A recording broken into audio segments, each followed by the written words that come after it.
హైదరాబాద్లో చెరువులు వాటి యొక్క ఎఫ్టీఎల్లు వాటి బఫర్ జోన్లు డ్రా చేస్తూ ఫస్ట్ టైం ఒక జీవో ఇచ్చిన ప్రభుత్వం మా ప్రభుత్వం 2016లో.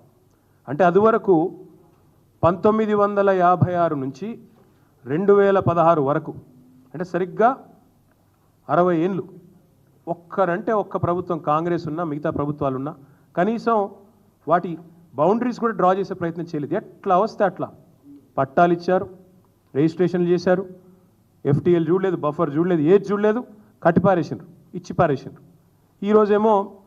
ఈరోజు ఇప్పుడు 2024 సంవత్సరంలో వచ్చి మీరు ఆక్రమణదారులు, మీరు తప్పు చేసినారు. నేను అడుగుతా ఉన్నా, మీకు దమ్ముంటే చేత అయితే మొదలు ఎవరైతే పర్మిషన్ ఇచ్చిండ్రో వాళ్ళ మీద చర్య తీసుకోవాలి. హైకోర్టు కూడా అదే చెప్పింది కదా. ఎవరైతే పర్మిషన్ ఇచ్చిండ్రో ఆనాడు, ఎవరైతే అధికారులు, ఎవరైతే ఆనాడున్న ప్రభుత్వాలు, ఎవరెవరైతే ఈ ఆక్రమణలను మీరు ఈరోజు ఆక్రమణలు అంటున్నారు కదా, వాటిని ప్రోత్సహించిన వాళ్ళు ఉన్నారో మీ ప్రభుత్వాలే గతంలో, వాళ్ళ మీద చర్య తీసుకో. ఎందుకు మరి మేము 2016లో వచ్చి ఈ జీవో ఇచ్చేదాకా ఎందుకు మీ ప్రభుత్వాలు ఎన్నడూ పట్టించుకోలేదని నేను అడుగుతా ఉన్నా. ఇవన్నింటికి మించి లక్షలాది మంది జీవితాలు అంధకారం చేస్తా అంటే ఒక మాట అడుగుతా ఉన్న ముఖ్యమంత్రి, నేను మీ ప్రాధాన్యం ఏంది అసలు? ప్రజలకిచ్చిన మాట నిలబెట్టుకుంటావా? ప్రజలకిచ్చిన మాట ఏంటిది? మీరు రైతులకు రైతు భరోసా అన్నారు, రైతు కూలీలకు నెలకు 1000 రూపాయలు ఇస్తా అన్నారు, ఆటో డ్రైవర్లను బాగా చూసుకుంటాం నెలకు 1000 రూపాయలు ఇస్తా అన్నావు, మహిళా సోదరిమణులను కోటీశ్వరులను చేస్తా అన్నావు, నెలకు 2500 అన్నావు. అది ఏది చేయకపోగా దానికి దేనికి పైసలు లేవట. దానికి మాత్రం పైసలు లేవు, చేతులు రావు, మనసు రాదు.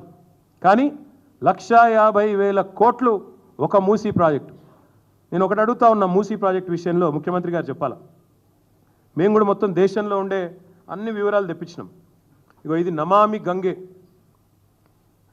గంగే యొక్క ఇగో డిపిఆర్ ప్రాజెక్ట్ వివరాలు మొత్తం, అసలు దాని మొత్తం ప్రాజెక్ట్ యొక్క పూర్వాపరాలు ఏంది, దాని కథ అనేది నేను కూడా అవుట్ ఆఫ్ క్యూరియాసిటీ తెప్పించిన. ఏంది అసలు నమామి గంగే ఏంది?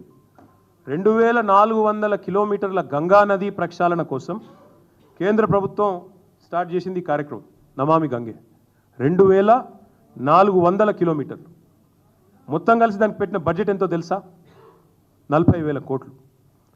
2400 కిలోమీటర్ల గంగా నది కోసమేమో 40,000 కోట్లు.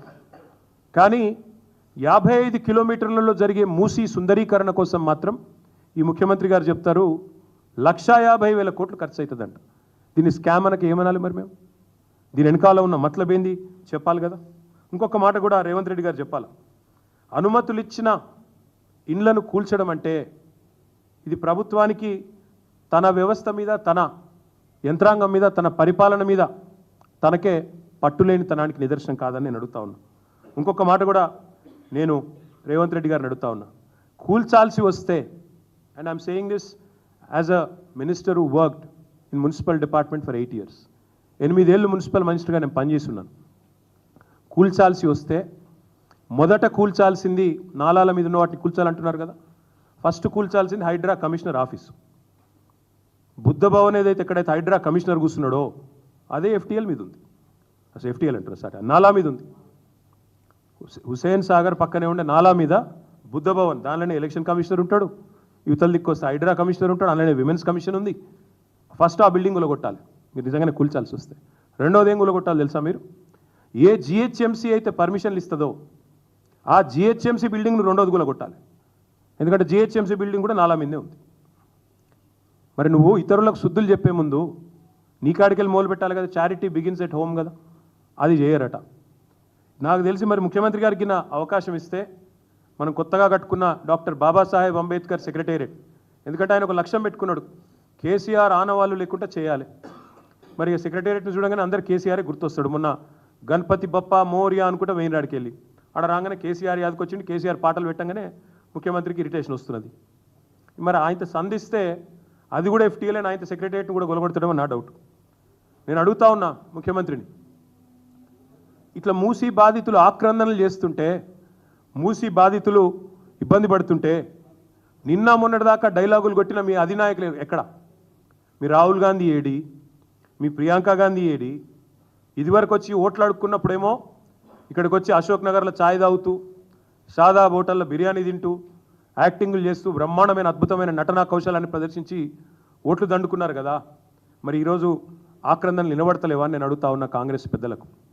ఢిల్లీ పార్టీలను ఎప్పుడు గెలిపించినా గల్లీలలో ఎప్పుడు